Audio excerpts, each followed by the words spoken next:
तर नमस्कार मंडळी. आज माझा आहे फर्स्ट टाइम भाकरीचा अटेम्प्ट. तर बघूयात मी भाकरी कशी बनवते. रागी रोटीचा अटेम्प्ट तर तुम्ही बघितलाच असेल. तर त्यानंतर आता सेकंड अटेम्प्ट आहे रागी. तर मधुराच रेसिपीमधून रेसिपी बघितलेली आहे मी. ऑफकोर्स मला तर काही येत नाहीये. तर सगळ्यात पहिले घ्यायचंय एक भांड आणि त्यात घ्यायचे थोडंसं पाणी आणि त्यात गरम पाणी झाल्यावर त्यात टाकायचे पीठ आणि ते असं हलवून घ्यायचं, जेणेकरून आपल्या भाकरी जी आहे ती जी स्मूथ होईल आणि पूर्ण दिवस टिकेल. तर इकडे कढईमध्ये थोडंसं पाणी टाकून घेतलेलं आहे आणि मीठ टाकून घेतलेलं आहे आणि त्यात आता आपण टाकूयात भाकरीचं पीठ. ऍक्च्युली हे बंद करून घ्यायचं. आता एवढं गरम पाणी इज इनफ.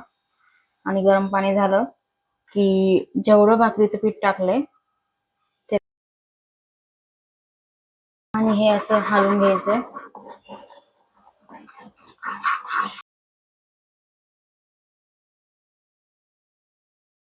आणि ऑफकोर्स मी जिथे गडबड तिथे. तर मग ह्यात मला वाटतंय पाणी जरा जास्त झालंय. थोडस अजून पीठ टाकून घेऊयात आपण.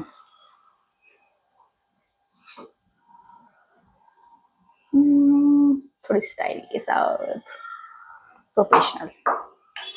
ठीक आहे.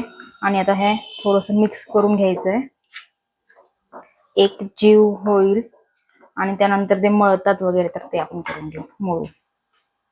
आणि अशा प्रकारे छान मऊ लुसलुशीत असं पीठ आपल्याला मळून घ्यायचं आहे. जेवढं चांगलं पीठ भाकरीचं मळलं जाईल तेवढी स्मूथ आणि छान भाकरी बनते. आणि असा छान गोळा करून घेतलाय आणि तो लाटून घ्यायचा आहे. जर तुमचाही हा फर्स्ट अटेम्प्ट असेल भाकरीचा आणि तुम्हाला भाकरी थापता येत नसेल तर हा एकदम सोपा उपाय वाटला मला भाकरी बनवण्यासाठी. लाटून भाकरी करणे आणि छान भाकरी होते, एकदम छान स्मूथ अशी भाकरी होते. आणि त्यानंतर मी भाकरी तव्यावर टाकली आहे आणि त्यानंतर आपल्याला लावायचं त्याला पाणी. आणि मी हाताने पाणी लावायचा खूप ट्राय केला, इतकी गरम होती ती. त्यानंतर मी त्याला चमच्याचा सहारा घेतला आणि चमच्याने पाणी पसरवलं. असं म्हणतातच तसं, पण आधी हाताला चटके मग बिळते भाकर. आणि सेम तसंच आहे. खूप जास्त आणि खूप जास्त चटके बसतात हाताला आणि मगच जाऊन भाकरी मिळते. हा माझा भाकरीचा फर्स्ट अटेम्प्ट होता गाईज. आणि ही मी सेकंड भाकरी टाकलेली आहे. आणि सेकंड भाकरी फर्स्ट भाकरीपेक्षा थोडीशी छान झाली होती. आणि हे बघू शकता थोडी थोडी फुगली पण होती. आणि नंतर मी ह्याचा आस्वाद घेतला.